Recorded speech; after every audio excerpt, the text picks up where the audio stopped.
What's up, babe? Yell everything this time, you know what I'm talking about? Yellow rims, yellow big booty, yellow bones, yellow lambs, yellow MPs, yellow watch, yellow charm ring, chain, yellow living room set, lemonade Gucci shoes for my girl. My I'm sitting on sixes, no 20s in my gun. Look at this motor knocking, because it is a lemon. My wife from Georgia peaches, but you look more like a lemon. These sour apple bitter bitches, I'm not fucking with them. I'm truly stupid paid, that's just how I feel today. I'm moving slow, cause these cereals in my lemonade. I'm standing in the shade, and I'm selling lemonade. 600 a pint, they're going right off in the A. Lemonade, diamond bracelet, put it in your face. Lemon head, diamond earrings I wore yesterday. I'm pimping wearing Recon. That's just how I'm chillin'. I'm smoking grapes and selling chickens, Corvette painted lemon. Hello, everybody. Welcome to this week's episode of Two Thumbs Down Podcast. I'm Christian. We got Luke here. Yo, yo, yo. We got Tyler. And we got other Tyler as well, who's recently moved back to Johnstown very temporarily, I guess. Very temporarily. Going to Pittsburgh. Maybe. We're not gonna get into it on the podcast, but Tyler and I are potential roommates. Interject the video drone quote right now. Yeah, which I forget it is. Something about going to Pittsburgh? I'm going to Pittsburgh. How was Louisiana? Just give me a rundown. Louisiana was fun. There was other things that happened in Louisiana that weren't so fun. But there's a hurricane. I won't broach that subject right now. Okay, fair enough. But no, he signed an NDA. There's an NDA against the hurricane.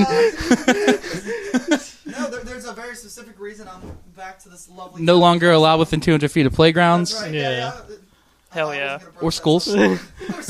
Hell yeah, dude. You got caught streaking at an LSU game, and they're like, no, thank you. Are you okay around like a school bus if you're like a convicted sex offender? Like, I mean, I don't think you could. I mean, how's that enforced? Well, that's Like, not yeah, considered, like, that's what not would they considered do to school you? grounds, right?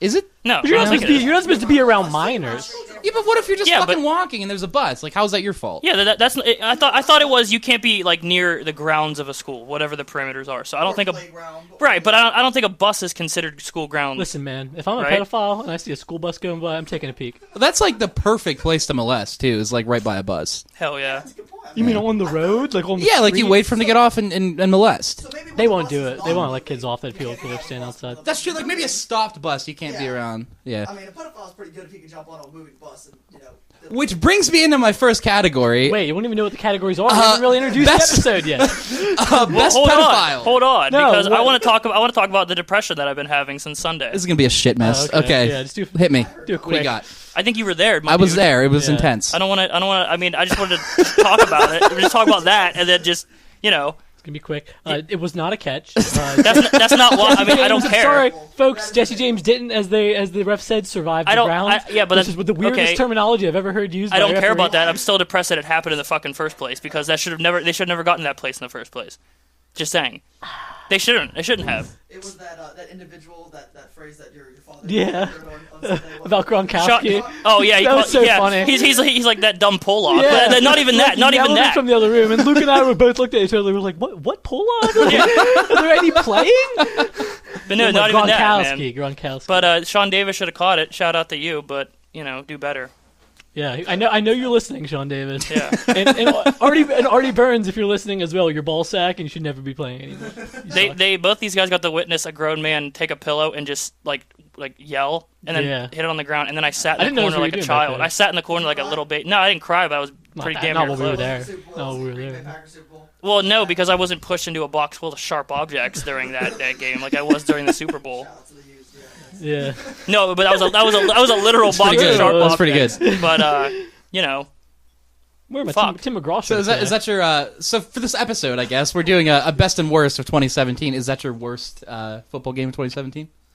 No. Well, yes. Can't be. Wait, no. Whenever the Steelers lost, I wasn't really caring about that. The best one would probably be the Penn State game for Ohio State for best. But oh, okay. for, Best one.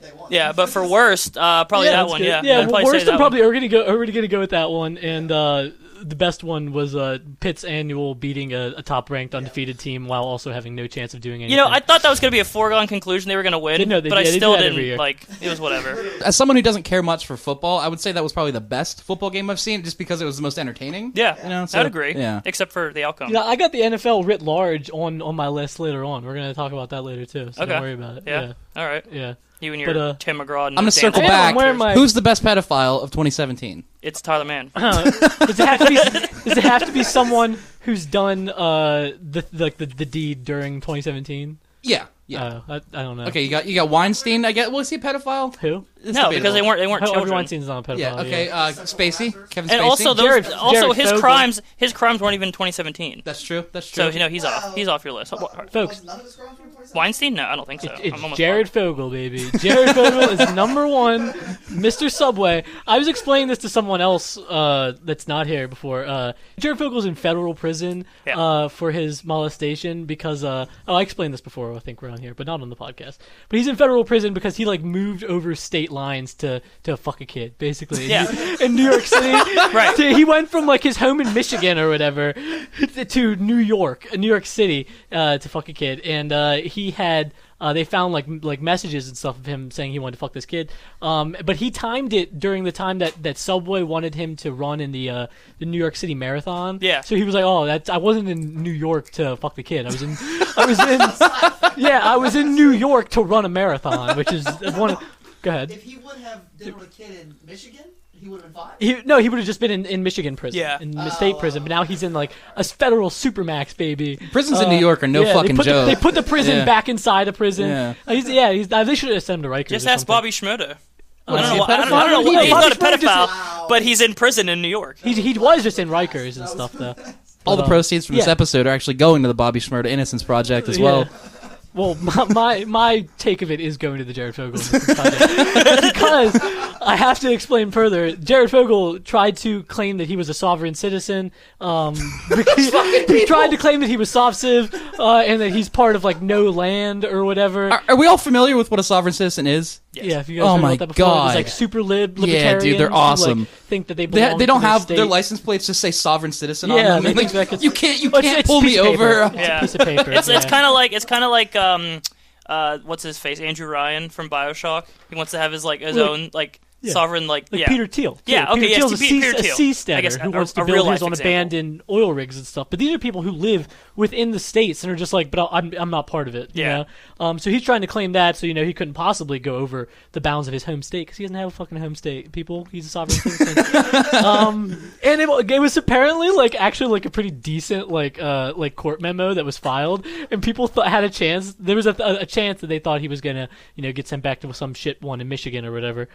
But no, he's staying. They threw it out because they thought it was a frivolous appeal and he's a celebrity. So best pedophile 2017, Jared Fogel. Even though I don't think he did any pedophiling this Not year. Roy Moore? In this year. Roy Moore's Roy Moore good. hasn't done any pedophiling. And first of all, bad year for Roy Moore. Although I didn't know who Roy Moore was last year. That's true. Okay. No one did. Yeah. Certain meteoric rise for Roy Moore. Would he get best of 2017 due to his rise, though? Because I feel like he was probably the most important pedophile of 2017. Yeah, I mean he's probably the most. So we're gonna make a new category. Most important pedophile, Roy Moore. Listen, my favorite. It will always. I got a tied for top two. But always Woody Allen and Roman Polanski, baby. Yeah. Those are the two best Hollywood pedophiles. What about Bryan Singer, dude? Bryan's all of his movies are bad though. Yeah, but okay, fair enough. But I feel like he's a really, really good at being a pedophile. Oh yeah, he's certainly better at a very effective pedophile. He's certainly better at being a pedophile than Woody Allen is, who had to bring in this girl from another country, and then also, according to Mia Farrow, his own daughter, that he was also a pedophile with. But there's people that have disputed that, because Mia Farrow kind of has a public campaign against Woody Allen. I'm not defending it. I'm just saying Mia Farrow has said lots of disparaging things about Woody Allen, and I wouldn't be surprised if they, we'll just take her word for it. Sure, he did too. It's 2017. We're respecting women. Yeah, now. but I mean, if you want to talk about another bad pedophile, Roman Polanski got fucking caught and had to run to another country, and then got caught again, and they eventually released him. But now he lives in Switzerland. Doesn't that make you a bad pedophile if you get caught, though? Yeah, That's well, true. I mean, he's bad at being a pedophile. He's a great director. Yeah, okay, fair enough. All right, Is he a great director, though? Absolutely. Chinatown, The Pianist, That's a good movie. Knife in the Water. I didn't like The Pianist. I mean, it's the one of the worst of the. There's not that many Roman Polanski movies either. Yeah. But what's the one that no one has seen that has Pierce Brosnan in it? The Ghost Rider. Oh, the Ghost Rider is super underrated. It's a pretty good like spy espionage movie kind of stuff. Go see that, and he should be able to do whatever he wants. That's the official take on the podcast. He's a sovereign citizen. Woody Allen, and they should be able to do whatever the fuck they want because they're celebrities, folks. Let's get off the pedophiles. Anybody else got a category? All right. Well, my just overall sports personality of the year is Lavar Ball.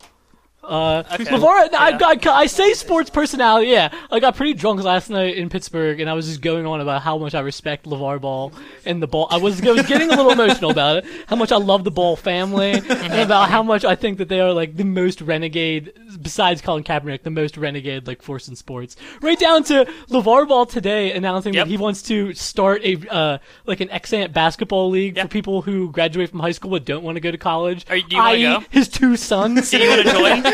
We should all join. We should join, but I already went to college. I don't have any eligibility. I've done, I went literally the 5 years. I have no eligibility remaining. I have tried. No one will take me as a walk-on. What did he say? They're going to pay him like $10,000? I don't know. I mean, it's just going to be called the Big Baller Brand League or something. That's so cool. And he'll probably get Lonzo to quit the NBA and join it. Yeah, and then they'll all play on one team, and the trophy will be the shoe.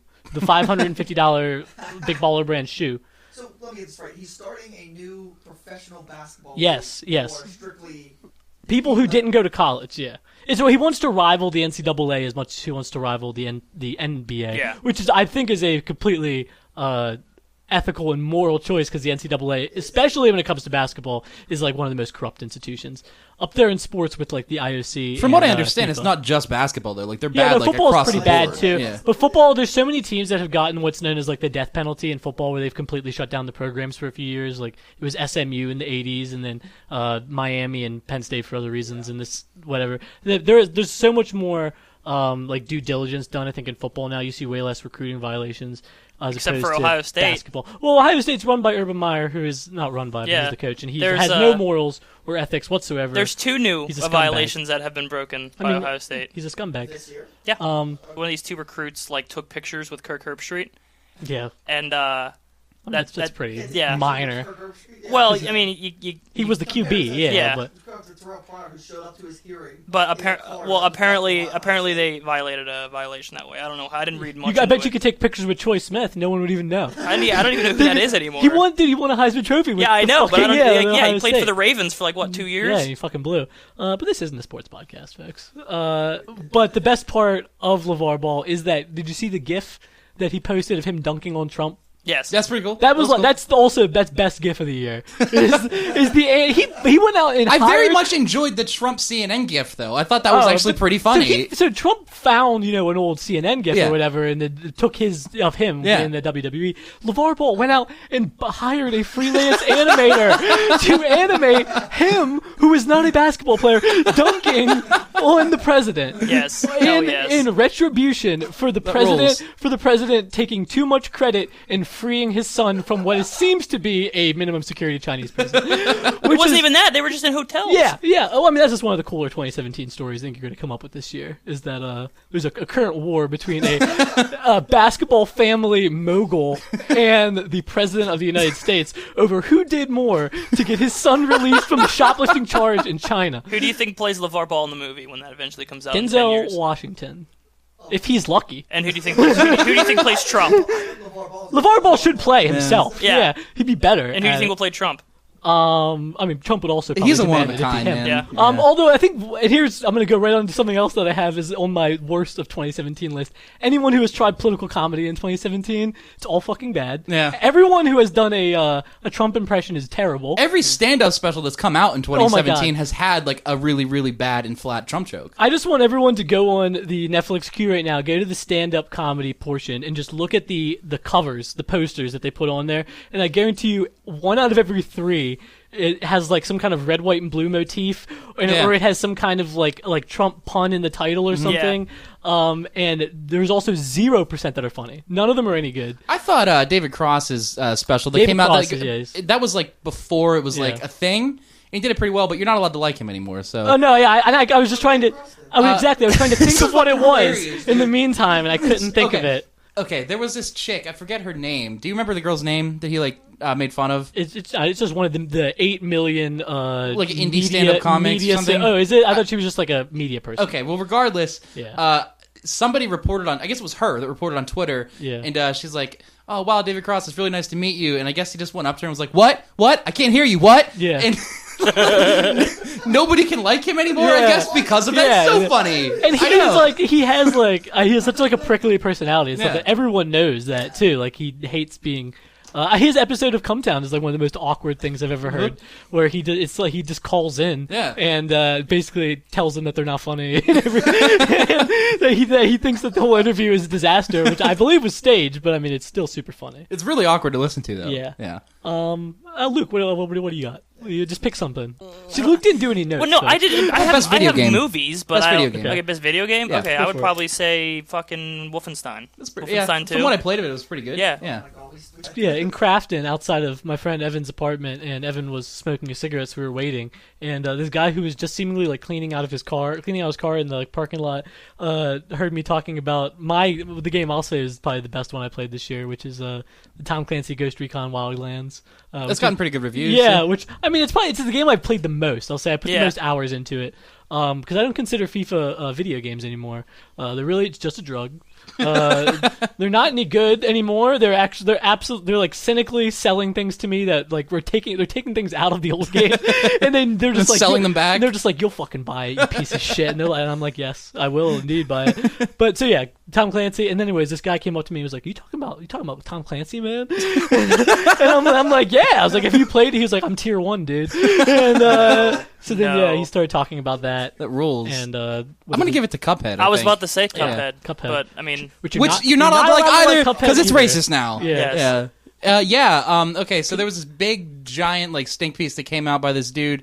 It was actually really well written. We talked about it. Or was that part of the lost episode? I'm not sure. But it was really well written, and basically what he was saying was the style of animation that they used was not, like, I guess, like, respectful of the culture at the time because it was racist back then. So, like, adapting that animation now makes the game racist, like, inherently. So give me a little bit of background on Cuphead, because I've heard of... Okay, so Cuphead basically, dance is really it's just like it's a really, really difficult game. People compare it to Dark Souls a lot with like its difficulty, but I don't think it has anything to do with Dark Souls. I just think it's really hard. It kind of reminds you of like those old like SNES games that were super duper hard. Oh yeah. And the animation style it's beautiful. It's Popeye the Sailor Man. And like racist, Popeye. I guess. I don't think it's racist. It's not racist. You can imagine a game. Imagine a game where it's a side scroller and you are Popeye the Sailor Man, but you look like a cup and you fight things, but it looks like Popeye the Sailor Man animation to me. So now is Popeye the Sailor Man now racist? No, because it was during that time. So like that's why his forearms are I liken it to Steamboat Willie than I do Popeye. Oh yeah, for sure. That being said, Steamboat Willie, not the better reference. super fucking racist. Sorry. So, I guess my reference trumps everyone. Mickey Mouse is blackface, dude. Mickey Mouse is a mouse. He's blackface. You can black up if you're a mouse. You can. Is there a black mouse that's not Mickey Mouse? Yeah, it's me, dude. Yeah, the mouse on the motorcycle. Was it Mighty Mouse? Or what's that? Mighty Mouse? No, I mean there's the mouse on the motorcycle is an old children's book or whatever. It's not even old. Wow, talk about best pedo over here. But speaking of blackface, best blackface 2017, it just came in off the end of the wire, and there was like a soccer player in Spain, a French soccer player who went as a globetrotter, a Harlem globetrotter. Hell yeah. To some party or whatever, because it's not Halloween. He just did it like last week. Antoine Griezmann from Atletico Madrid in full black. It's like he dipped himself in a vat of blackface. Yes. And are we talking like and he is black white as the driven paint snow. or like brown paint? Like what kind of color was the black? I mean he looked like Al Jolson. I mean it's deep brown, like midnight, deep brown. Yeah. He looked like have you ever seen like Manute Bol? You know how he looks like he has Manute Bol skin tone, where it's like deep black. And Antoine Griezmann's white as the driven snow. But apparently it's not that big of a deal in Spain. No one really cared about it. It was cared about way more in England and the United States. They have a civil war. Where we don't like, they can give a shit about blackface. That's true. Oh, I mean, we had a civil war too. But that wasn't a big deal. It was about blackface. It was about blackface. No, it was about blackface because there was a lot of people in the House and Senate who would show up blacked up. And blacked up. That's the British term. That is the British term for putting on the British term for putting on blackface is blacking up. Dude, and I think it's so funny that they call it that, and that's why I'm repeating it a whole bunch. But has anyone ever seen the show? It's on HBO. They run it on HBO like Go now. Jonah from Tonga. No, I just started watching The Deuce on HBO, which is pretty good, made by the Wire guy. Yeah, David Simon. Yeah. Speaking of a guy who is sort of racist. Very, very much so. Yeah. Best N-word of 2017 is David Simon, the white creator of The Wire, thinking he's allowed to say the N-word on Twitter all the time. I'm going to give it to just at a local level. I'm going to give it to the Politico person that said in the article. Okay. Mm-hmm. I had that on my list too. Actually, not that particular N-word, but there was a Politico piece Politico piece about Johnstown that basically said that it's poop, basically, which, I mean, that part was kind of right. Yeah, I mean, it wasn't wrong. They seemed to pick out a lot of choice quotes from the more racist people in Johnstown. That was probably not indicative of, like, the demographic, I think, overall. But one person said that NFL stands for what you can expect for life. You know what the N stands for. Nachos. Yeah, it's nachos for life. And I mean, the rest of the article is kind of crap. There's an article. I was in a group text with a bunch of people from Pennsylvania that I went to college with, and none of them are from Johnstown. None of them are for either. They're not even. No one's from further west than I am, even. And 2 out of the 3 other ones could also find an article about how their town went for Trump or something, and like going back to the town and do they still like Trump and stuff. There's a pretty one of good them's from Erie and one of them is from like Lancaster, PA, and they did it for both of them. There's a pretty good NPR article a while back about Bedford being a sanctuary city. That was pretty interesting. Bedford, PA. Yeah, it turned out it was like a sanctuary city, and they didn't know. Yeah. It's only the old Bedford Village is a sanctuary. See, they all have to go live in the recreated one-home schoolhouses and the places where they make the candles and they dip it in and stuff. Churn butter. I took a field trip one time whenever I was in like 3rd grade to Old Bedford Village, and it was awesome. I don't remember. I think I went as well. I loved it. Yeah, it was awesome. Old Bedford Village? Yeah. Did you ever go there? Ligoniers, that's what I'm talking about. Ligoniers dope. Yeah, that was cool. I don't know. I'm kind of. I've George Washington at Bedford now. True. I don't know, actually.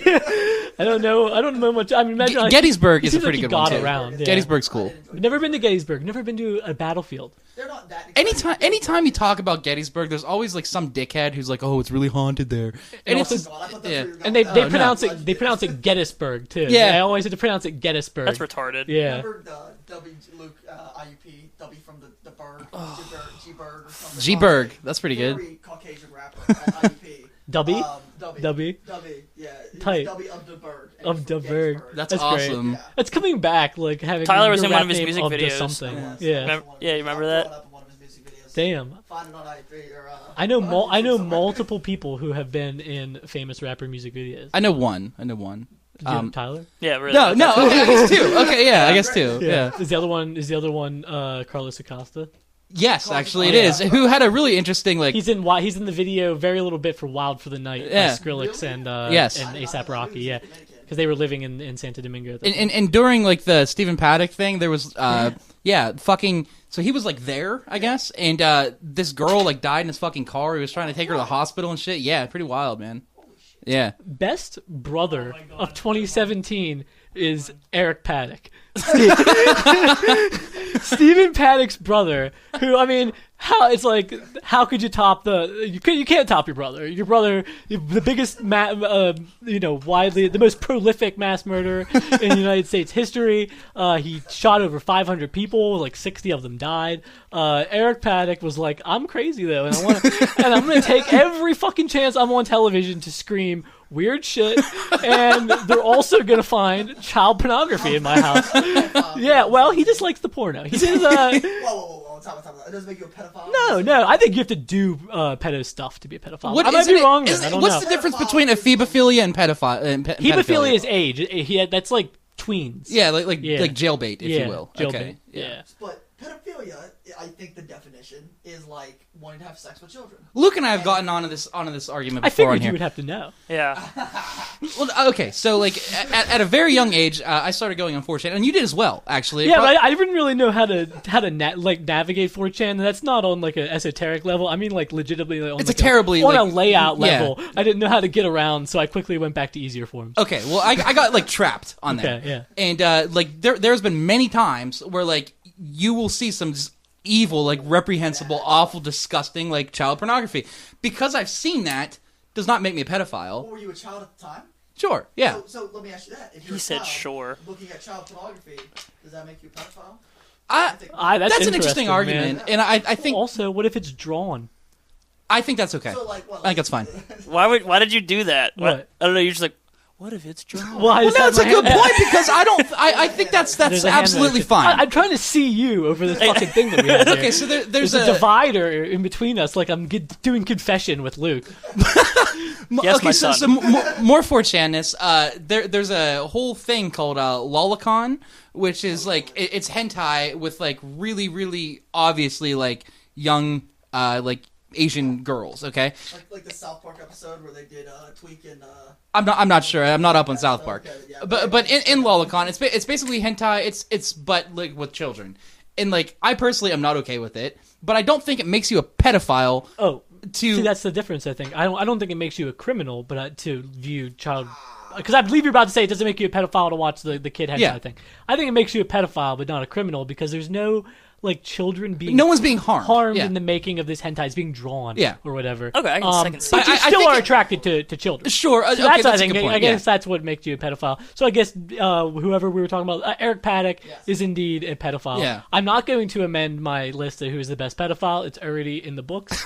Eric Paddock, we can be happy with getting one award on tonight's podcast, but that's all you're going to get. Well, so far. I don't know.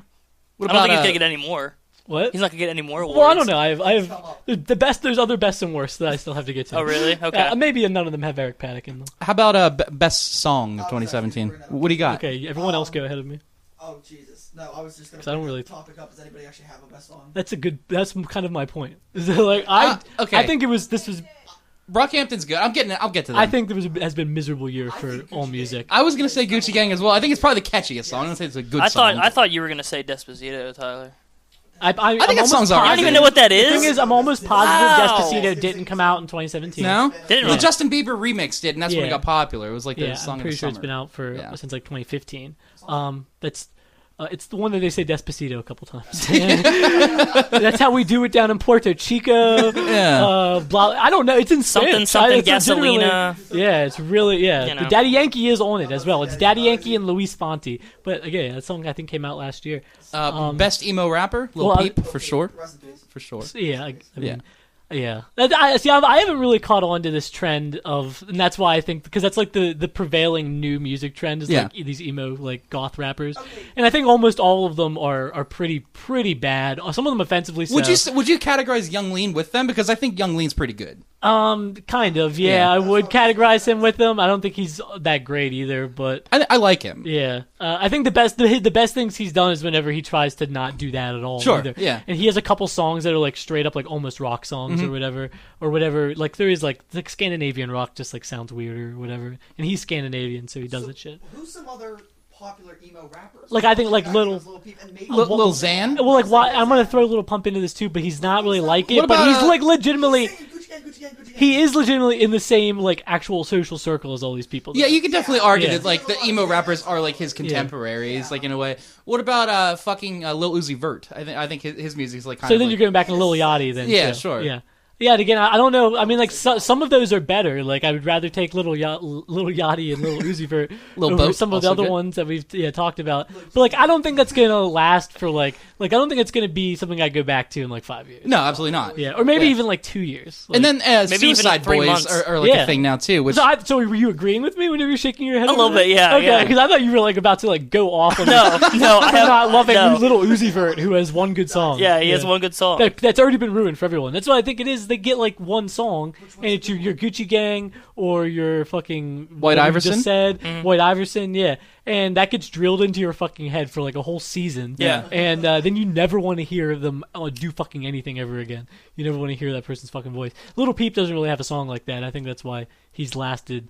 At least his music has. I think it's also because he fucking died, and it got him like a lot of attention, you know, and it kind of then everybody was like sad that didn't even know who he was. But like, we're also older than the demographic for these people. Absolutely. If you go on Instagram or whatever, these are like they're like Instagram rappers. Really, people call them SoundCloud rappers. Yeah. I think Instagram rapper is like just as good. I agree, because these people fill like the same void for like 18-year-old girls that like Jacob Sartorius and like Vine stars and stuff do for like 14-year-old. In the same way that I really liked like AFI and like 30 Seconds to Mars and shit when I was like 12, I would have fucking drank that shit up. You know? Speaking of like Vinesters and like those type of people, about biggest shithead of this year, I would probably go throw my hat for Jake Paul. Okay, so there was a big thing about that today on Reddit. I guess maybe it was Logan Paul. They're like the same person, I think. Yeah, it doesn't matter. And he did like a rap, and he like ripped off the song "Handlebars" by Flowbots or something. Mm-hmm. Yeah. And it was like, I can ride your girl with no handlebars or something. It was really stupid.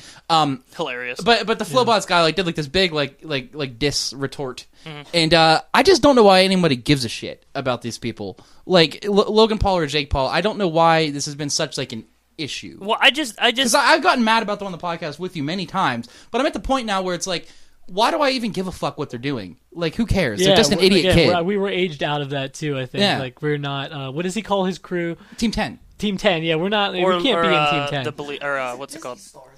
He was. Yeah, was he on Bizarre Bar? Yeah, he was. But after his his whole like YouTube career became like some almost like smear piecing with like his rap. Like he's like, I don't want to be in Disney. But he also made it seem like he left Disney, even though he got like essentially fired for being like a piece of shit. I 100% agree with you that he's a colossal shithead. Yeah, he doesn't deserve any bit of money. But I'm off the. I think that's what makes me pissed about it. Caring about the guy, like he's an asshole, and there's so many assholes in this fucking universe that don't deserve their fame or their money or anything. And we deserve it better than he does. I think it's making me more pissed. Sure.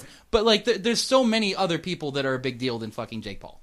I would say probably like worst shithead, like probably Donald Trump, probably the biggest shithead. Yeah. I mean, I feel like he should be like exempt from almost all these categories. Yeah, because also it's like if we had done this last year, we would all say the same thing. Yeah. And we'd all be like sadder about it probably. But we would probably just say the same thing. Yeah. So I'm trying to think of who I really think is the biggest shithead, and it's probably just gonna be someone that's like in like Trump's circle or something that pisses me off. Jeff Sessions, pretty good shithead. Yeah, but I haven't even heard that much from him. I'm trying to think maybe someone in the media too. I can't remember. It's like new conservative media people. Like Cernovich. TPUSA, that guy. He's awesome Charlie shithead. Kirk. Yeah, but maybe Charlie Kirk. He has a really weird. I mean, he just like self-owns so much though that I don't even really get that. They're fucking called TPUSA, dude. It's like Toilet Paper USA. I mean, I was just gonna say Mike Cernovich, but Cernovich, pretty good. Cernovich. Weird Mike. Yeah. Mike Cernovich. Also, I think Baked Alaska really is like the funniest one in terms of owning himself. And like you could even argue that I think Alex Jones, but Baked. I don't think he's calmed down. He's relaxed, and I also think he's fucking hilarious. It's like Rush Limbaugh. Like Rush Limbaugh has found he's on the news every day. Still. Yeah, I think it's funny that no one gets pissed off about Rush Limbaugh anymore. Well, because it's like he was he's not annoying and relevant like 10 years television. ago, you know. But it's just the point where he's just like fat and does OxyContin and yells, which is like what he always did. But like it doesn't matter anymore. Yeah. Anyone who burned a Kaepernick jersey. That's like a very specific type of shithead. That's like I'm gonna give it to all the people that buy things to burn them though, because of like political ideology. Yeah, it's like the Sean Hannity people with the Keurigs. Yeah. It's like, dude, you're how are you like sticking? And there was even people burning their MAGA hats when he did something. Like, how are you sticking it to the libs if you're buying it? You know what I mean? It's like the same. It's like the same people that go to Starbucks and say "Merry Christmas" is my name, so they have to yell out "Merry Christmas." That's so like, that's really sticking it to them. Good man. Like, okay. Because in like those kind of transactions, there's like the only place that those people find order at all. Yeah. And yeah, so they like are like, fuck yeah, I'm gonna dominate this buying coffee situation right here that everyone else takes for granted. But it's like, did you know you can force a political message on someone whenever you just want a cup of coffee? Yeah. Like, do you know that just by like driving down the road, you can buy this thing that will piss off everyone? It's a giant Confederate flag, or like the guy who drove around Johnstown with a hung effigy of Martin Luther King. I saw that one, on MLK Day. I saw that fucking truck. I was behind it. I'm still gonna give. I'm gonna retract my worst shithead and probably give it to Ajit Pai though. Like he's probably like. It came right. It's like across the board. Everybody can unanimously agree. Now, you are a racist because you picked a POC as your worst shithead. So I'm just gonna let you defend yourself on the pod right now. I'm just gonna, for the folks out there that are already in an uproar over how you're treating. Yeah, why are you giving Ajit Pai so much shit, dude? Yeah. Okay, have you seen the fucking like speech thing that he did where he was like making fun of like the net neutrality people or something? Where he was like... like during the actual like no, it was at like some kind of like dinner or something. Well, the one thing I saw, I mean, I don't want to take over, was when they were like actually doing the vote, and it was after the bomb threat or before the bomb threat. No, it was after the bomb threat. Oh, with the lady who went on like this 30-minute tirade. Yeah, like the Mignon Cleburne, like she went on her like reasons why they shouldn't repeal it. Yeah. Her name's Mignon. That's what I said. No, I'm saying it's funny. It's like filet mignon. Dude, I watched a documentary called An Insignificant Man, and it was about this dude who was like this weird like leftist like anarchist guy who like rose to power in India, Arvind Kejriwal, and his opponent was named Sheila Dickshit. It was pretty awesome. Continue. Sheila Dickshit, nice. Anyway, so she was like doing her like reasons why, like, and she went on this like 30-minute tirade. It was like really like awesome and powerful it was good. And shit. And at the end, he goes, "So, I'm gonna mark it down as a no then?" Yeah. And the whole room just burst out with laughter. The funniest thing they've ever heard, ever. There was like, if I was there, I would have just been like, Ajit, you're hilarious. Keep up the good work. Did you see that his password was his phone number, and his password got leaked that he used for everything? There was a 40-gigabyte data dump a couple days ago, and his password is just his phone number, and it's like all his fucking shit is compromised now. Like he's not staying at his house. Like, he's all fucked up. Good. Yeah. Is Ajit Pai, is it possible that he's just Dan Nainan? Dan Nainan is a comedian. He is half Japanese and half Indian, which is the core of his main joke, because he says that means he buys his sushi at 7-Eleven. There we go. That's the reaction that Dan Nainan wants from all. By the way, you should see the levels of my. But he claims, and you could see pictures of him. Dan Nainan claims that he is a millennial comedian. Whenever he sells himself, and he has. He tells people he's like 35 years old. He's like the fellow kids meme kind of deal. He's like 55 years old now. Yeah. People have like found out that he's like a total liar. he's kind of like a scam artist in that his like website or his booking information or something used to be like russellpeters.com or something, or at Russell Peters. Yeah. Russell Peters being another like Indian comic. Yeah. Indian. But it's Dan Nainan was like had like one less L or something.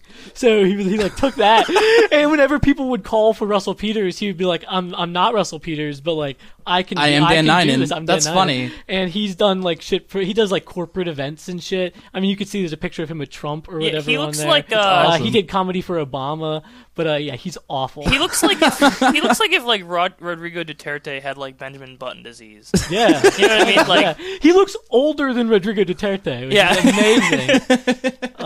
That might be another biggest shithead of 2017. Rodrigo Duterte. Yeah, kind of an asshole. I'm gonna there's a throw in at the end here. The only person to block me on Twitter in 2017, because I don't use Twitter very much, is Jim Messina, who was Barack Obama's former campaign manager in like the one of his campaign managers in like the Romney election. Yeah, and also Theresa May's campaign manager in the general election in the UK, which just meant like he's an obvious like turncoat. Like, what'd you do? Shill for money. I think whenever Theresa May, like whenever the Conservatives lost like a bunch of seats by a big surprise on that night or whatever, I like tweeted like "Don't come back, shithead" or something. Yeah, and there was like all of his tweets would get like millions of replies that people would shit on him. And religions. I mean, I researched. I thought we were gonna do strictly movies. I didn't know we were gonna. Okay, that's what I'm saying. Let's say we'll get to it. Podcaster of 2017. Wow, what a cocksucker. Check it. I'm interrupted by a doorbell. 3:52.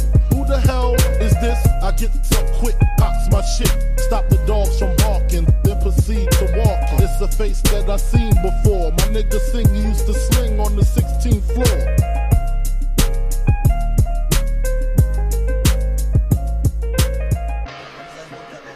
Go. So I just saw the second Child Guardians of the pornography. Galaxy last night. Yeah. Talked about this on your podcast. No, go ahead. No, we haven't yet. I thought it was not that bad. I didn't like it. Horrible. I didn't like it. Horrible rating. Yeah, I loved it. I thought it was pretty good. Yeah, I liked it a lot. Horrible. I think they're fun movies, but I don't think they're like objectively good. And the storyline was a little. Yeah. Wasn't my favorite. I mean. I downloaded it in 4K and it's like really pretty to look at and it's very colorful, but I don't think like it's like very good. I will say when I saw before Star Wars when I showed the preview for the new Marvel, spoilers to people, Yeah. that Guardians of the Galaxy, that's Guardians of the Galaxy is gonna be in the new. I legitimately let out like, oh! Oh yeah, sure, it looks cool. He Worst Star Wars movie, by the way. He literally The went. Last Jedi. He literally went. Oh my god, they're gonna be in it. And I was like, yeah, dude, yeah. I looked at him. I was like, yeah, Has there man. only been Rogue One didn't come out in No. 2017? No, Okay, it came yeah. out last year or something, or 2 years ago. I thought they might just be literally like getting Just every 6 months. because there's like multiple directors and Yeah. like it's all kind of weird shit going on. We're not going to bring up Star Wars. No, I on this can't podcast. emotionally handle it. And let me just say, second Star Wars movie, Rogue One and the newest Star Wars, I fell asleep in. I'm just saying that right now. He did. I was sitting beside him for the last Jedi. What's the first one called? God damn it, Force Unknown, Force Awakens. That's the only movie that I thought I would fall asleep in. I've never fallen asleep yet in a movie theater. I can't imagine. I doing fell that. asleep during I'm Jurassic terrified. World. I fell asleep. Yeah. Being visibly mad at me like I fell asleep during Suicide Squad, but Yeah, I the mean, movie that was sucks. That, Movie that makes sucks sense. balls. that's understandable. We're not talking about music anymore, but I found it on my worst things. I had to bring it back up. Logic sucks. Logic sucks. Logic sucks. Logic Yeah. sucks really bad. And the only good thing about Logic is I saw someone tweet that the Logic song, that the title is the Suicide Hotline, Yeah. that song should be called Suicide Hotline Bling. Oh, dude, hell That yeah! rules. So I stole that from someone else, and I'm not going to attribute it because I can't remember. Have who we it is. listened to Brockhampton yet? You guys listen to them? No. They're very good. It's like kind of, you remember how like Odd Future's like first couple mixtapes were just like really, really well done? You would like them a lot. They're kind of like that, but it's like if Odd Future listened to Death Grips. Like they're really interesting. You would dig Interesting. them. Yeah, they're cool. I fuck with that. Yeah. I'll give him a good listen. Who? The Death Grips guy. No, I think they are putting out a new album in Yeah. 2018. I There was believe. they were in Pittsburgh recently in October, and everyone I know basically dragged their feet on buying tickets, and then no one. I was gonna go. I didn't yeah, go. so I didn't get to really- see him. I we didn't have really feel like Christian and it. I have seen them before, Yeah. and it was a great concert. That's an experience. It was at the now defunct Altar Bar in Pittsburgh. It was very scary. Is now it was closed. very Yeah. scary. Yes. Best conspiracy theory of 2017. What do you guys got? All right, Yours. it is my conspiracy theory that I've actually changed it a little bit. Okay. Here. So I think that Stephen Paddock was supposed to maybe sell a. No, you actually don't really remember this conspiracy theory down pat. My original conspiracy theory was that Stephen Paddock was a gun runner for the CIA or something. It's pretty good. and that Right. that's why he had all them guns up in that room. You don't need that many guns. Right. You need Exactly. very few. He did. You need very well. I mean, how many did he even use? Was he using? Yeah, did he use one of them? Yeah. So what's the backup for, folks? I have no idea. And then it was a deal gone bad, and for some reason it made him go off his rocker, and he started fire. Or it was I still don't understand even in this conspiracy theory why there's crowd shots or whatever. I like Seth Rich. I think it's a pretty good conspiracy theory. But Sorry, no. There was a smoke ring, and I had to put my finger. Oh, in it. I thought I thought there was something in there you were showing me. No, there's I a feel like literal it's smoke difficult- ring, and I just went. Yeah. I feel like it's difficult to argue that Pizzagate was not the best conspiracy theory, though. I mean, I feel like Oh yeah, across the board. That sent really dumb libs or whatever for such a loop that it was so worth it. Yeah. For those people to, I only feel bad for the Comet Ping Pong people who are legitimately trying best to run. pedophile, James Elephantis. They're legitimately trying to run a pizzeria and maybe ping pong place. I don't know why it's called that. How many calls do you think they get a day after this? From just from Baked Alaska and Mike Cernovich, they probably get tons. Yeah. But I mean, I think they probably. I feel like their business has probably gone up. I don't feel like anyone that was regularly going there was I'm gonna stop. Yeah, that's true. Because no one heard about this besides a very people who listen to podcasts and are on. When the I was internet in a lot. DC, I was thinking I should go to Comet Ping Pong. I would have never fucking had that thought or even known who they were. That's interesting. Fucking did you though? No, I You didn't. idiot. No, I didn't. Wow. Yeah. Or cigarette, too. I was afraid I'd get raped. What else we got? Okay, best movie, Luke. Go ahead. I have a list. You have a list. I have a list because I don't have a specific favorite, Yeah, but I let's have get into this. my favorite list. But 45 minutes into the podcast. here's the best thing. movie. Here's the thing. Luke just did like movies. He's like, yeah, dude. I mean, like, fill in the rest. Here we go. No specific order. I mean, other than probably like when they came out date wise, and even that's probably fucked up. And this is also explain each a little bit too. You think? Okay. This is also so. Before I even go to the ones I've seen, the ones I haven't seen that might get added later, which I don't know if I'll even add it in the next podcast. But I haven't seen Killing of a Sacred Deer yet. Haven't seen Disaster Artist. Haven't seen Lady Bird, and I haven't seen The Shape of Water.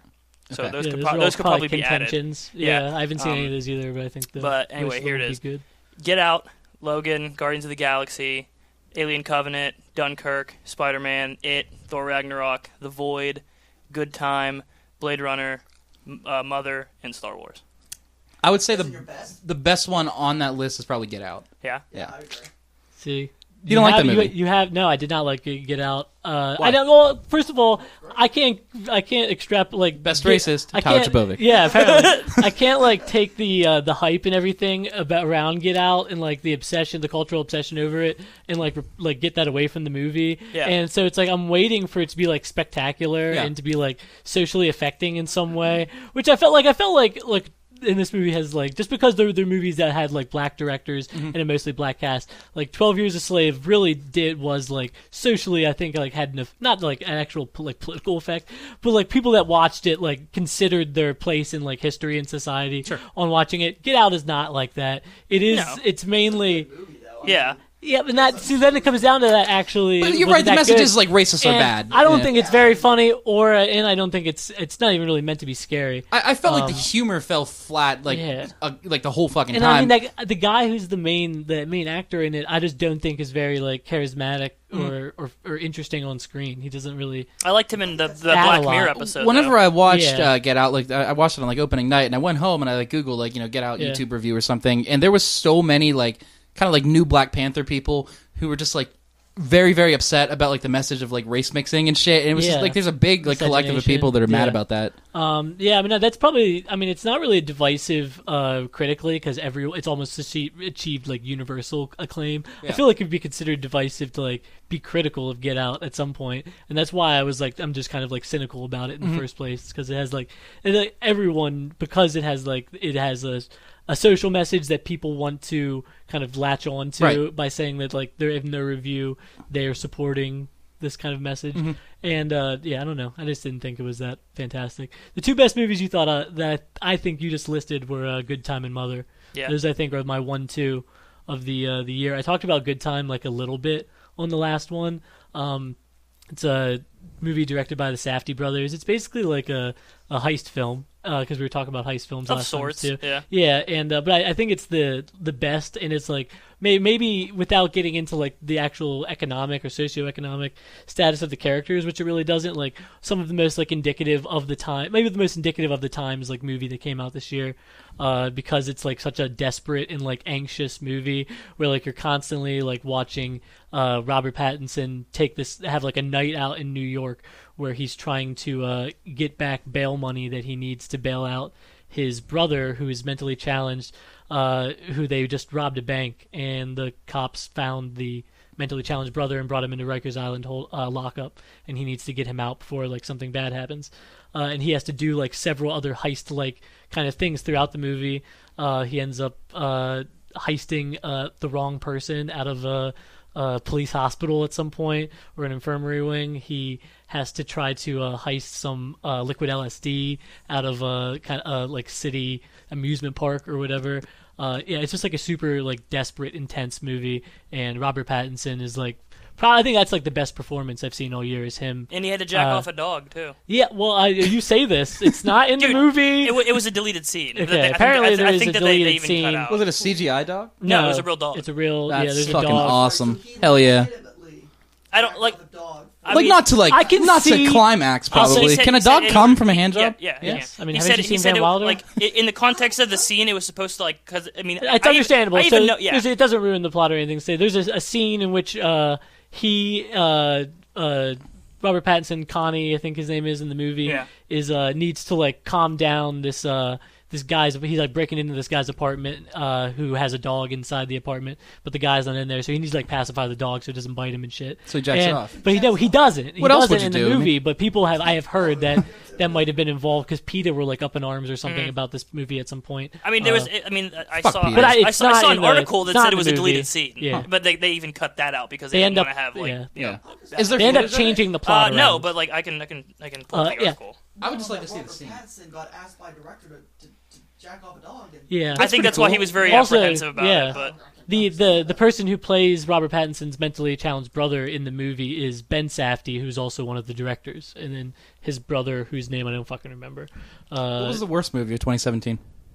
So honestly, like so straight up, just as a movie, like the worst single movie I watched was the movie it's just called Jason Bourne now. Okay, the most recent Jason Bourne. I watched it. My dad rented it from the library, just like Logan Lucky, just like how I watched Baby Driver, get a lot of library movies, and it was so miserable. It is so fucking tone deaf in everything about geopolitics. It tends to because that's like where you're placing these characters in. It's this big geopolitical thing that deals with the CIA and everything, but is that the one where it's like I don't really remember the plot that well. Is that the one where they made the meme out of like Jesus Christ, it's Jason Bourne or whatever? It could be. I'm pretty sure I think so. Yeah, there's like a big like. I stopped watching those movies like 10 years ago, and I'm amazed that they're still making new ones. The first three are solid action movies. They start to get tiring as the series goes on, even in the first three. I imagine I've not seen the Jeremy Renner one. I don't like Jeremy Renner, so I won't watch it. Yeah. But this one is just so fucking joyless. It is so like dark, unnecessarily dark, and like also in like a tone wise and in like literally the visuals are like they're boring and bland. Matt Damon's a bland actor, and he's playing basically a Call of Duty character again, as he did. I mean, at least there was like some kind of personality with the original Jason Bourne, and now it's just completely wooden, and there's a whole bunch of like kind of bit-rate actors around him that are famous for one reason or another. None of them care about the movie, and it's super weak. I can probably tell you the worst movie of the year. And I haven't seen it. I'm going to give it to John Wick 2. Oh, I disagree. Worst? Everybody loves that movie. And what like, is wrong with you? Dude, I just thought it was fucking terrible. I feel like it's going down the same road as you know how everybody liked like the first Taken movie? No. Well, people never seen it. It was cool like again 10 years ago. And I feel like now there's a million of them, right? And I feel like there's two more. Dude, there's maybe there's three. two more. I think there's four, first of all. No, there's Taken 1, Taken 2, and then doesn't his daughter get taken in one, or he gets taken in one of them as well? Is that in Taken 3? I think it's taken every single one of them. I think he gets taken. His daughter gets taken. Regardless, in the first one. Okay, all I'm saying is I feel like the first John Wick was excellent, and I feel like the second one was a fucking steaming pile of trash. By the way, Taken has a negative Rotten Tomatoes. Not negative because it's a percentage, but I mean below 50%. Dude, I thought that movie was pretty badass when I watched it as a kid. Yeah, I thought it was pretty cool. I have to put one more movie into my list, and I'll tell you what the worst movie is. Atomic Blonde. And then have you seen it? Yeah, I just saw it a couple nights ago. I liked it. The worst movie. You've been doing this for 50 minutes. Were you watching it on your computer? No, I saw it a couple nights ago. Okay, I think you said minutes ago. No, sorry. Okay. And then worst movie's probably going to be Downsizing because that movie looks like pure trash. And guess what? Matt Damon, baby. Yeah, he's done. He's done. He doesn't care. He sleepwalks through movies. He oh man, yeah. He's like he would be the only thing he could be good at right now is like playing Terminator. Like they should bring him to make him be Terminator because he's like big and bulky now, and I don't know if it's because he works out or if they add it in post effect in Jason Bourne or if he's just fat. Yeah, I don't know. But like that's why another thing. It's like this guy's not a super soldier. He physically looks like he's like in his late 40s. He had a cameo in Thor Ragnarok, and he didn't look like jacked or shredded. But what about fucking that weird ass like Omen ripoff thing with Adam Scott that Netflix produced? Did you see that? That was really bad. That might be the worst. Devil Baby or the stepdad or the babysitter or some stupid shit. Oh, that was even worse than Netflix original. That was movie. really bad. The one the McGee directed. Yeah, the babysitter. Yeah, that was bad. Yeah, that was bad. Pop up and I refuse to watch it. It's bad. It's not. It's bad. fine, dude. You're okay. What was the worst movie you've seen this year? It doesn't have to be like. Okay, you know. I have a good answer for this. So do you want to go first? I'd probably say Justice League. Okay. Yeah. I talked about this I think on the Lost episode for a little bit, but I've recently read about it again because a lot of people think this is one of the worst movies that came out this year, and it really did fucking suck. Fucking The Book of Henry. I've heard that's real bad. Yeah, which was this dude. Before you go into it, I saw it when I worked at Family Video for 2 weeks. They had it playing, and I was like, you talked about it like a little bit before, and I came into work watching it, and I was like, wow, this movie does fucking suck. This movie is so fucking miserable. What about the Bye Bye Man? That's another bad one. Well, yeah. I mean, obviously you've heard Tyler say it, but I mean, if you want to repeat it, because For Book of Henry, no, it's fucking awful. But I mean, like they make Naomi Watts is the mom of she was in Mulholland Drive. Now she's in fucking the Book of Henry. I think she was in the American remake, but not really. I mean, Funny People. You ever seen okay, yeah, it's pretty good. Yeah, but yeah, so she they make her seem like so. Like, she's a terrible mother, basically. She can't do anything without the help of her genius son, who is Jaden Lieber something. He's the main actor in It, in the new It. Okay. He's the main kid in the little squad or whatever. Yeah. And he has cancer, and you learn that early on in the movie. And there's like a little brother too. He has a little brother, and the kid from It dies like about halfway on, and it turns out that the guy across the street, played by Dean Norris, because I'm getting ahead of myself. The little brother finds a diary of Henry that he'd been writing while he was sick, the Book of Henry, and they find out that across the street, Dean Norris, who's the police chief and the guy from Breaking Bad, is a child molester of his daughter, Hell apparently. Yeah. And so this movie, just at this point, like a Lifetime or a Hallmark movie, just gets like fucking so lurid and like unnecessarily just like not vulgar, but it's like, why is there a child molesting plot? Yeah. We just had a child die of cancer in like a scene ago, and now there's this going on, and then so Naomi Watts becomes like a vigilante detective to try to like catch this guy, and because this movie can't be spoiled, it'd be more of a spoiler to watch the movie. She wins.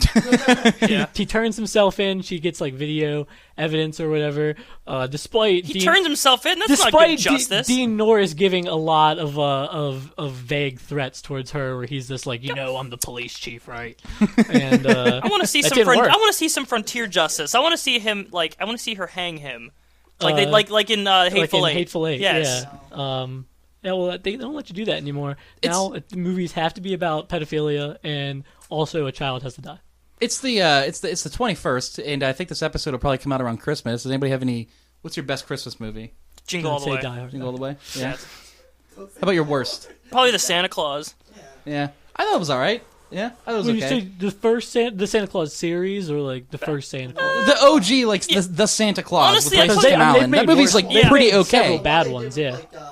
What the hell was his name? Martin Short, yeah. Honestly, I'd probably say the whole series, but I watched Krampus last night, and that was one of the worst movies I've ever seen. I thought that was decent. Yeah, I fucking hated that movie, dude. I saw that in theaters with 3 other people, and we were the only people in the theater, and we all sat in like different like rows that were like at the middle aisle or whatever, and we all thought it was pretty fun. I fucking love that. I love going to a movie theater. You're the only one there. Yeah. That is such a great feeling. I think the best one's It's a Wonderful Life. That's probably that's a great movie. The most normie opinion about Christmas, but it's just like Jimmy Stewart's good. We talked about this a little bit like the other day, but I still think Elf is like a pretty good watchable Christmas movie. I'm going to again later. Elf. I think that's a great yearly watch. I mean, it's a classic now, and it's a mainstay. How about the Polar Express?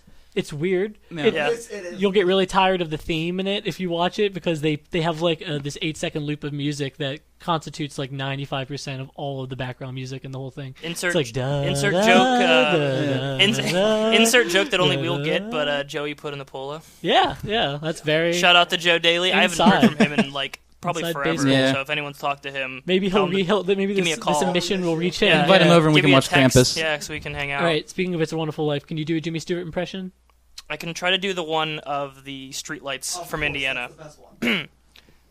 This is Jimmy Stewart here. You can cross the road in 10 seconds. That's about it. That's all right. That's pretty good. No, I'm not even fucking trying that. Yeah, I'm not touching it. One. Not great.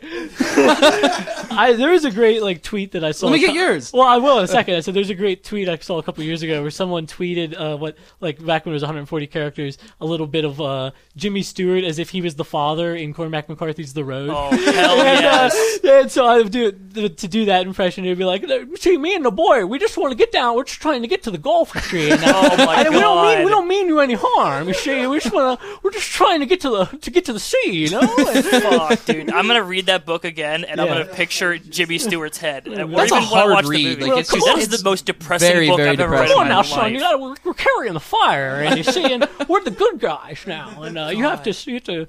It's a great book. What else happened this year, man? Cormac McCarthy books are good. Battlefront 2 was a situation. That was a big deal. Right? I still have halfway through the campaign to play on my. How is it? Like, is it a good game? It's not bad, but like the only thing that like is bad about like the campaign is that there's story missions that it's almost like they're preparing you for multiplayer. You know what I mean? Yeah. It's not like it's self-contained, but it's like you do stuff that you would do in the multiplayer. So it's like protect the Princess Leia while she fucks off and it does something here, which you would that's a whole game mode. Okay. You know what I mean? It's not like so it's nowhere near as good as the original, you don't think?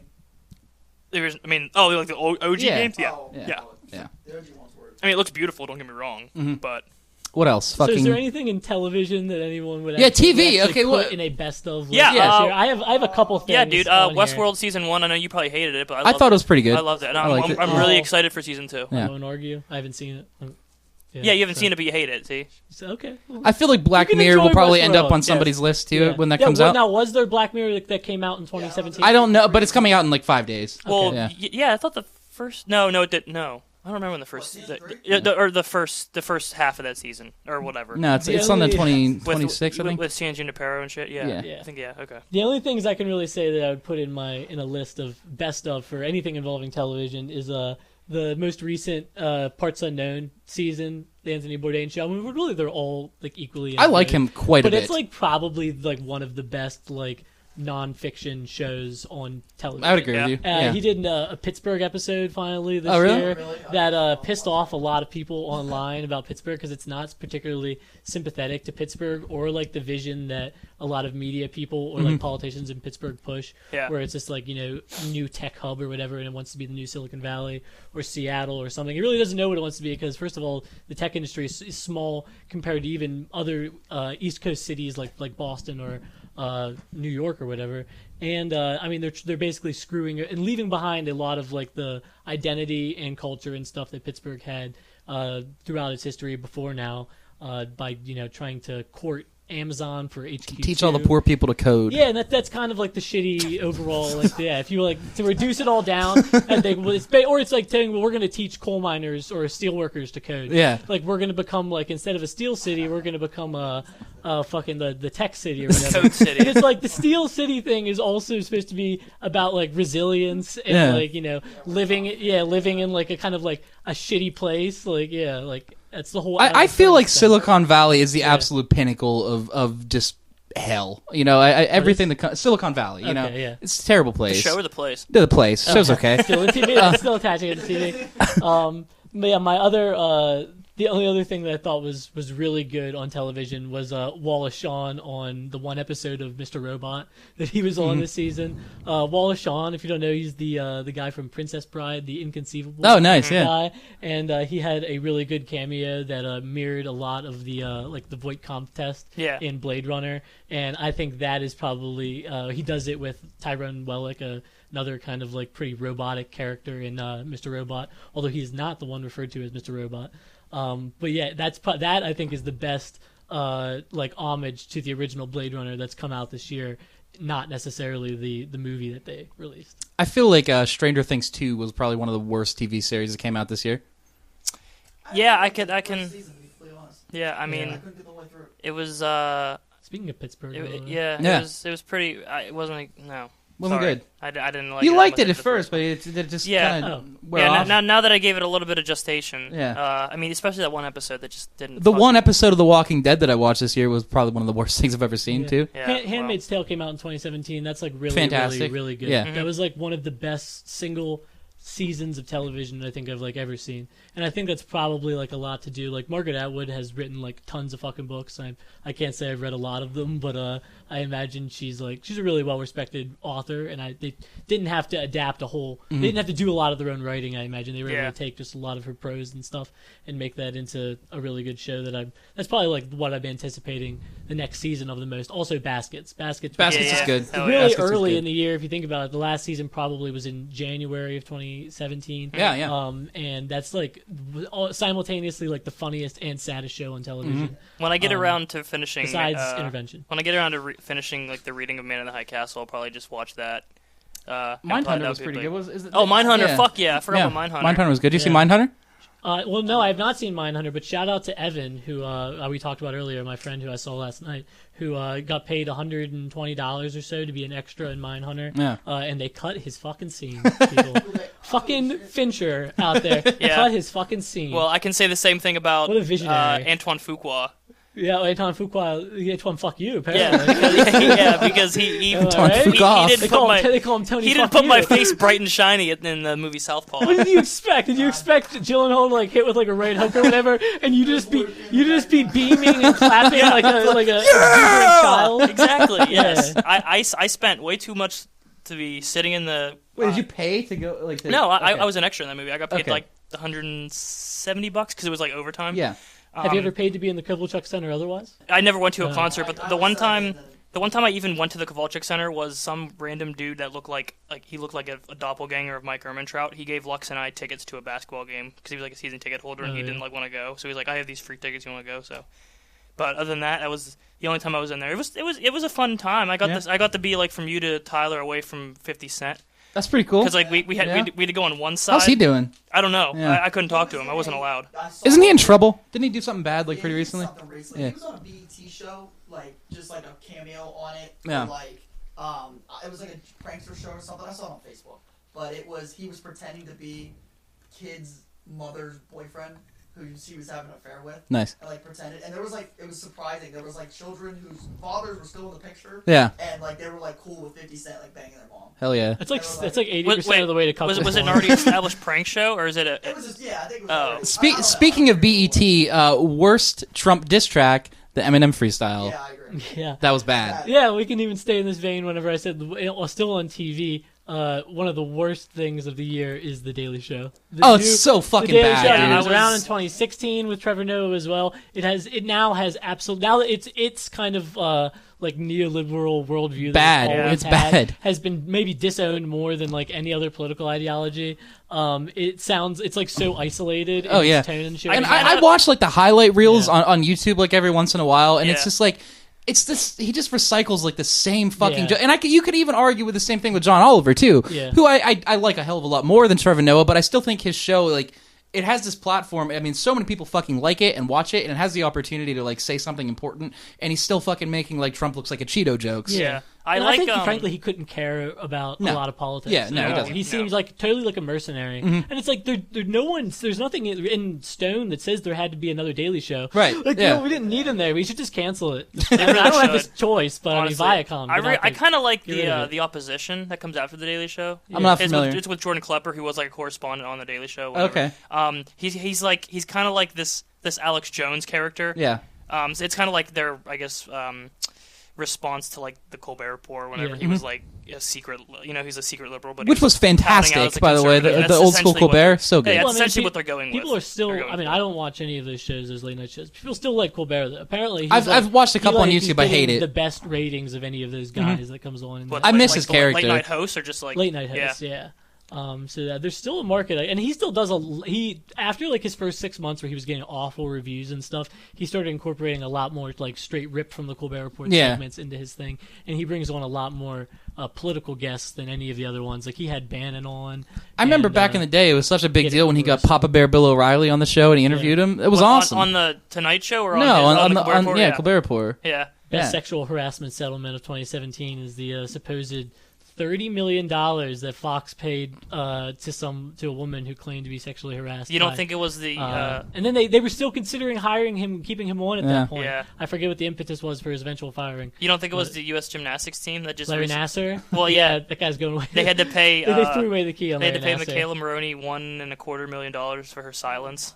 What the? I didn't hear any of the story. Yeah, so Larry She's Nassar. super hot. Yeah, Larry Nassar was like a really he was like the doctor. team doctor, right? He was like just performing like these gross pelvic exams on these girls, and like essentially like raping them. They came out in reverse of like their probably popularity to things. So like by that time the story started to dissipate. So people didn't hear the like Gabby Douglas eventually came out and said that she was molested. Not molested, but at least inappropriately. But it was after she like made like these weird like victim blaming statements too. Who? Gabby Douglas. Yeah, like she made some like weird tweets and then after that she deleted them. Yeah, I know. But it was like she made those weird tweets and then she deleted them and then she came out and said like, oh well. Yeah, kids, if you're 17 and you're a superstar and people are like, just don't be on Twitter. Yeah. I mean, there's people are gonna say if you're Gabby Douglas, you've already seen pretty much every awful part of the human psyche because people have said awful racist things about you forever. And also like really creepy sexual things about you for like since you were a child, basically. Which you still are. Yeah, you still basically. That's the thing, dude. Like I'm so fucking like glad that I didn't have like access to YouTube or fucking Twitter or any of that nonsense when I was like a kid,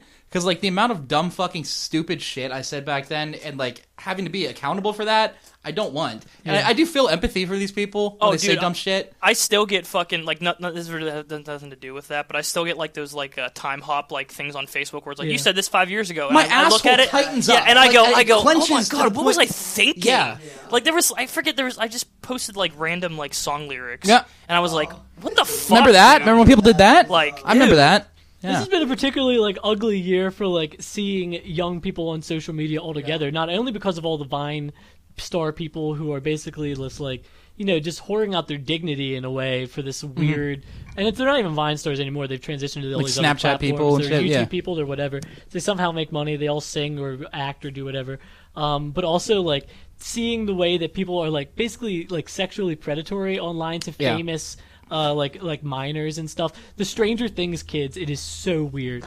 The one, it's fucking creepy. Yeah, it's creepy as fuck. I think BuzzFeed had an article talking about Millie Brown or whatever being like the sexiest outfit of the month or something. And it's like, shut up, dude. It's so weird, man. And it's big publications talk about it and like that kind of like is people where people can at least argue it. Yeah. And then you actually go into the Instagram comments on totally benign photos of like Finn Wolford or some of the other people, like the kids from It or the kids from Stranger Things or whatever, and they're just like, I want to fuck you. I want to fuck you so hard. I want your fucking fucked up teeth on my dick. Saying this awful thing. It's like you're like basically scarring children. Not only they do read that shit though. Not only the kids that you're doing it to, but you're just like putting that in the minds of all the tween commenters and shit who for some reason have the misfortune of being in the Instagram comments, which you have to click mostly to see. It probably happens even worse on YouTube, which I don't fuck around with usually anymore. Dude, the YouTube comment section is a fucking just haven of just people have been saying that, dude. Has it ever been good? YouTube comments. Has there ever been a time when you like read YouTube comments and you were like, man, I'm glad I did that? Yeah, exactly. Never. It's horrible. I'm trying to think. I don't think so. But like it's anonymous and it's just like what can get attention quickly. How about I call this guy an N-word? And it's just like, okay, dude, come on. All right. What's the celebrity death you're saddest about in 2017? I'm saddest about the death of Louis C.K.'s career, but okay, let's go. Someone's body died. Okay, did David Bowie die? No, that was last year. 2016. Okay, that's a good one. That's Tom pretty Petty. good. That's Tom sad. Petty. Yeah, I think people really had to reckon how much they actually loved Tom Petty whenever he died. He had so many fucking hits for being absolutely hideous, and he does look like a goblin, man. Yeah, having to deal with a Gainesville, Florida accent that is like all he can barely hide while he's singing. How about Carrie Fisher? That was pretty sad for me. Did you hear about? How are they gonna kill her? I thought they were gonna kill her in this movie, honestly. Listen, okay, I don't want to get into this again because I said this last week, but Minimum there was a of scene Star in The Wars Last content. Jedi where she was floating through space, and if they had the fucking balls, they should have done it there and just recut it and let her die when she was doing that Superman shit. That's what I thought. I thought that's how they were gonna kill her. But I Who else died? Roy Halladay. That was a Roy very Halladay. sad That's a death. fucking good one. That was such a weird death. Yeah, that's such a sad Roy death. Halladay, who died crashing his biplane, not biplane, but it's like a single person plane or whatever. He actually had a co-pilot or whatever, but one of the last long full game pitchers that will ever be in baseball probably. Oh, fuck. No one does it anymore. Clayton Kershaw. Ralphie May died. Yeah, Ralphie May died. How did he die? Cardiac arrest. He's really big. That's surprising. He's a really man. big He was fella. a big boy. I never watched or listened to any of his comedy because anytime I saw like his fat fucking face on my Netflix, I just got angry because I didn't want to watch it. What? The Hef. The Hef, dude. Fuck the Hef. Well, fuck you, Hefner. I'm saying it right that doesn't now. move me particularly in one way or the other. He was a creepy fuck. And then obviously Henry Dean Stanton. Harry Dean Stanton, that's the best actor one that I think died. He's a cool dude. Maybe Walter Becker from Steely Dan died. The other guy in Steely Dan that's not Donald Fagen. That's basically how he'll be known forever. Steely Dan's the best thing ever. I made Tyler listen to like a selection of my favorite Steely Dan songs on the way from Lawrenceville to Crafton last night, and he fucking hated it. I feel like all things considered, this has been a pretty good year as far as celebrity deaths. Like nobody like that like heartbreaking has passed away. I feel like John McCain, there's still time. Yeah, I know he can really do it for me. Please die. Yeah. No, but when Bowie died, that sucked. Like that actually like affected me. I was very sad. I love David Bowie. No, that was before Bowie, I think. Yeah. And also quite sad. Prince is pretty good. Yeah. Sam Shepard. Sam Shepard died. That's so basically almost everyone involved with Paris, Texas died. Dean Stockwell better fucking watch his ass. Chester Bennington. Chester Bennington also in Paris, Texas. I don't care much for him. Didn't he fucking hang himself or something? Yeah. Yeah. Martin Landau. Was it autoerotic or was he just like sad? No, he was depressed. No. Did Fidel Castro die?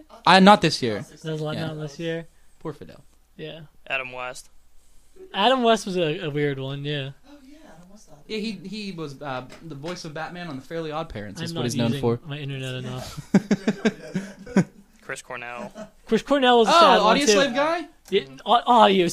Soundgarden Oh, guy, okay. man. Come on. How do you go to audio slave guy? That's like Dave Grohl. And this is even worse than that. But Dave Grohl and be like Foo Fighters guy. I think that's even more acceptable. No. Christopher Big Black Boykin. Big Black from Robin Big Black, Big? yeah. Robin Big. Heartbreaking. He May was 9th. killed. Tragic. Killed by Rob Dyrdek. Yeah. They were like flip on. They ran out of money and they had to kill him. Mini bike. Yeah. Flip this mini bike. Prodigy. Man. Oh, who can't forget Manochir Boromand, Iranian heavyweight lifter. That's the first guy who came up on the celebrity deaths. He died today. What? Oh yeah, he died today. R.I.P. Sorry. Who the fuck is Danny Diaz? Chuck Berry. Yeah. Jerry Lewis died, which is sort of a funny one. Owen and Luke Wilson's dad. What's that? Owen and Luke Wilson's dad, Robert Wilson, died. Yeah, Jerry Lewis. I said Robert Wilson. Jerry Lewis is their dad. So Jerry Lewis, funnily enough, like in a couple years, the whatever that institute is that collects film or whatever, the government institute, has like his version of the movie that he made, The Day the Clown Cried, which is like a dumb comedy where he plays a clown, but it takes place in Auschwitz. Nice. And whenever it was finished, he viewed it and was like, no one can see this. So he sent it to like the national film registry or whatever. Yeah. And he's like, release this so many years after my death or whatever. It might be 10 years. Yeah. So we're like 10 years away, unless nuclear apocalypse happens, from getting to see the Jerry Lewis clown Holocaust movie. And finally, Charlie Murphy. Charlie Murphy. Yeah. Okay. That's his. That's what he's known for. Yeah. That's his thing. That's... Yeah. Yo, man, I slapped In the remembrance. shit out of him. Yeah. What was the worst internet trend? Snapchat glasses. Snapchat glasses? Are you talking about the clout vision thing where it has like the clout goggles on the Snapchat filter? Well, yeah, but I'm talking about like they produce. Oh, like there's a fucking the Snapchat glasses that will like record or take Snapshots. Yeah, and they had to fucking supply drop it to like coordinates so that these people could just fucking run to it and just like it was like a vending machine that they would be like, hey, it's coming in at these coordinates, and people would line up for like 5 hours and pay like $140. I forgot about that. Yeah, that's pretty crazy. Mine is just the rampant self-policing of the internet that people with struggle sessions. Nothing better to do. They basically react to average like dorks on Twitter who are posting troll stuff to the same way they react to Harvey Weinstein and people like Dennis Hastert or Roy Moore and stuff like that. And it's incredibly boring, and people just like co-opting cop behavior. And they all get to act like mini cops online, and that seems to be like a very post-Trump election. During it, they kind of gestated during that election, and now you're seeing like the most annoying and worst forms of it with the sexual harassment media thing that's come out. Not that people shouldn't come out and say on social media whenever they're sexually harassed or whatever. The Me Too movement? Well, within the right, but it's people that do it, that gossip about it or some way, or it's like, pick things that aren't sexual harassment, but just seem to be like a different expression of sexuality or whatever. It's become like a very like sexual rigidness. There was a Twitter personality. Like one way that you're allowed to express any kind of sexual interest, or maybe there is no way. I don't know. It just shifts all the time. But don't fuck it up because you're going to be fucking ironed out if you do. There was this Twitter person, and they were named Lana Del Raytheon or something. Who I actually like. Yeah, they're funny. And so they messaged somebody on Twitter and got in trouble for like sexually harassing them because they had like more Twitter followers. I gathered it was so, like there was like a power dynamic or something. The claim is that like by like quote tweeting someone or even like retweeting someone, if you have a large follower base, you're like inviting a group harassment on that person. And it's like you're arguing against the very dynamics of Twitter. I'm sorry, you say purposely, probably inflammatory things to try to get retweeted by high volume accounts. And whenever that happens, but it doesn't happen in your favor or whatever, you get pissed off about it. That's almost singular to Twitter too. Twitter is like the most like there's more invective and like hatred and stuff thrown around on Twitter. It's like the most nihilistic fucking social media service, but it's also like the one that seems like the most necessary to be on. Sure. Like in 2017, like that's where the good shit's happening. That's where shit pops off. You have entire social movements that seem to be couched hugely in Twitter, but like the DSA, the internet left, and like who elected a cop, by the way. We didn't mention that. Oh well, I mean, I guess, but like that's I mean, if you really want to get into that, there's labor union politics involved with that predate the birth of any of us, and I don't even feel comfortable going like actually thinking about Danny Fitante or whatever, right? Yeah, and whether or not like how he got elected or whatever. There probably shouldn't be a national party committee of or national whatever committee of the DSA anyways. That doesn't seem very egalitarian. But not just and I don't think most people in the DSA aren't on Twitter or whatever. Yeah. And a lot of people who claim to be in the DSA are on Twitter, or people who talk about the DSA are on Twitter. And it has there's like a magnifying glass that goes over socialism in general on Twitter, just because there's a lot of people on there who profess those beliefs right now. And there's also a huge like right-wing contingent of it too. Sure, there's like the rose emoji versus the frog emoji, and it's just like this fucking culture war of just idiocy. Yeah. It drives me insane. Yeah. Other good book of this year, Kill All Normies. Yeah, it's very good. Came out this year. Very, very good. I feel like memes. Like my favorite meme this year would probably be like the deep fried memes. Those are pretty funny. Oh, you like super like I know what you're saying. Yeah, it's like really weird, like surrealist filter on it. Hell yeah, those are hilarious. I especially like it if it's SpongeBob. Yeah, great, fantastic. I do wonder at what point we will reach like pinnacle meme where like at this point right now we're operating under like 10 levels of irony with memes, and it's like I don't know how much further or deeper you can go. Well, to bring it back to Twitter, did you see the cold pockets thing that everyone was making fun of? No, I didn't. So there was this person who put on Twitter, and they were like, absurdism is like the kind of comedy that I'm paraphrasing heavily now. Absurdism works with millennials so much because it doesn't like target anyone in particular. Like this cold pockets meme or whatever is funnier than anything that any like crotchety old angry comic could come up with.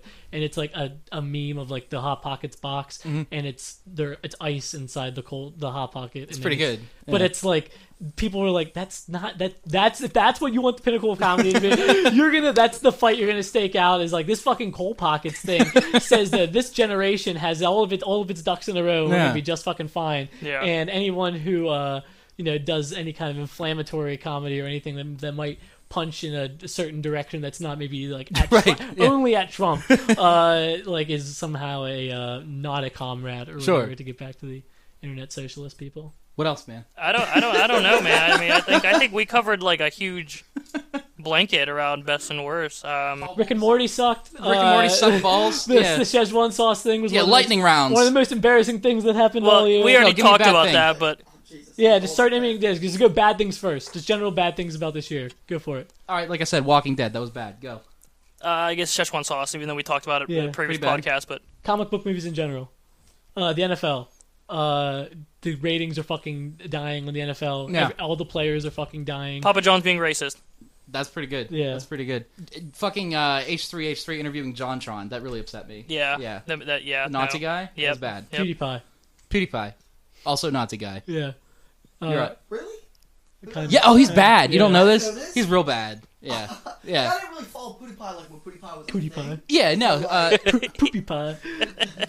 So we did a whole episode about this. Oh, did you see Doctor? Pootie Pie is just straight up. Yeah, he's bad. Dr. Disrespect cheated on his wife. Yeah. Yeah, did you see it? I don't know who that is, man. Oh, you don't know who that is? No. He's like this huge Twitch streamer who's like been known. I did see that on like, fucking stream. Yeah, he went on streaming awesome. So yeah, that's pretty cool.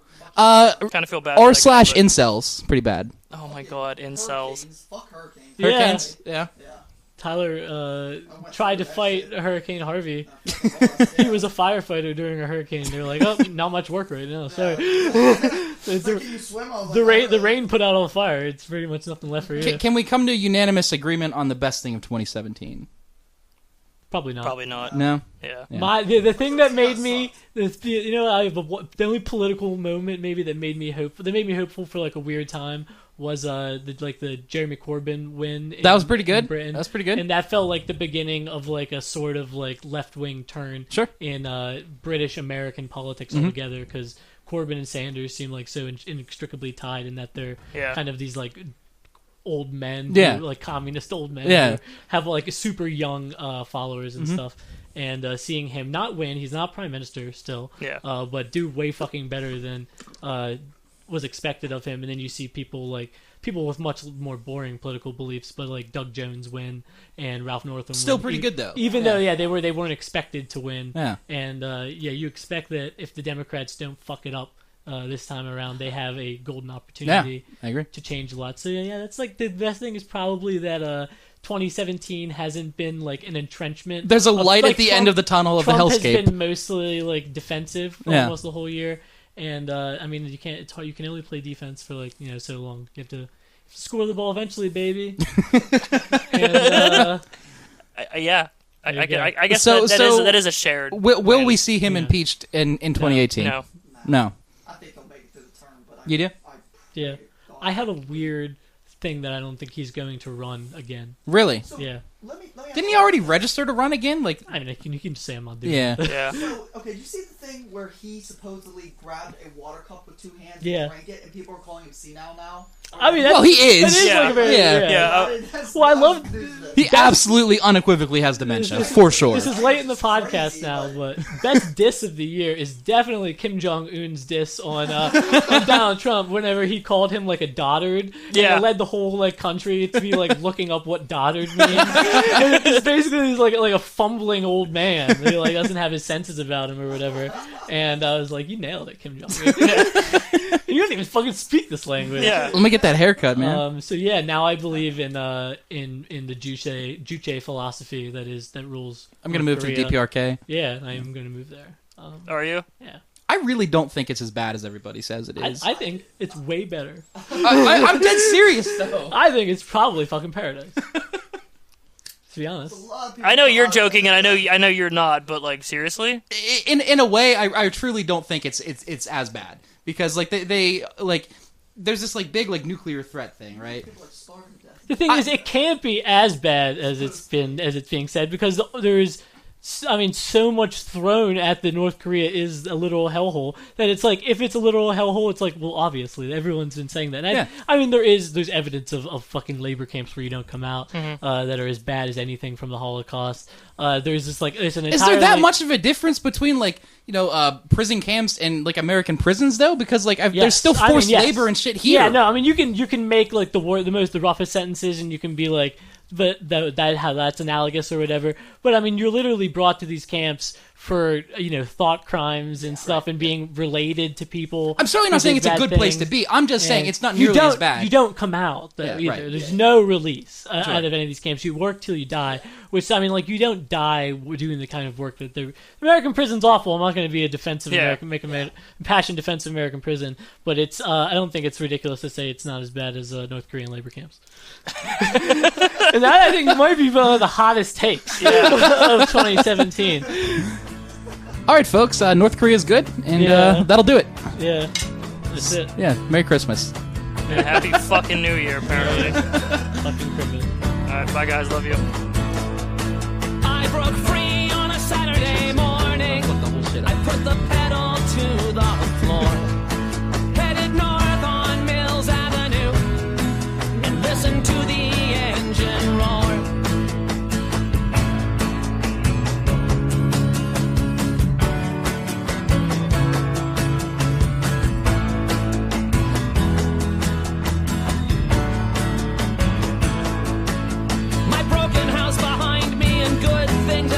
A girl named Kathy wants a little of my time. 6 cylinders underneath the hood, crashing and kicking. Ah, listen to the engine whine. I am gonna make it through this year. If it kills me, I am gonna make it through this year. If it kills me.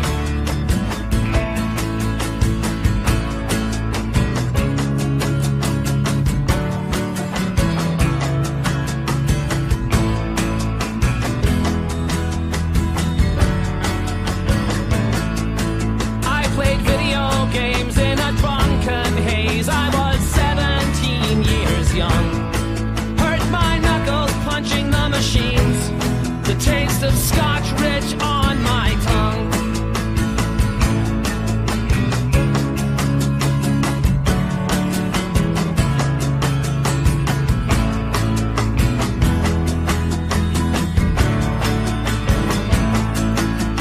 And then Kathy showed up and we hung out, trading swigs from the bottle, all bitter and clean, locking eyes, holding hands, twin high maintenance machines. I am gonna make it through this year. If it kills me, I am gonna make it through this year. If it kills me. I drove home in the California dusk. I could feel the alcohol inside of me hum. Pictured the look on my stepfather's face, ready for the bad things to come. I downshifted as I pulled into the driveway. The motor screaming out, stuck in second gear. The scene ends back.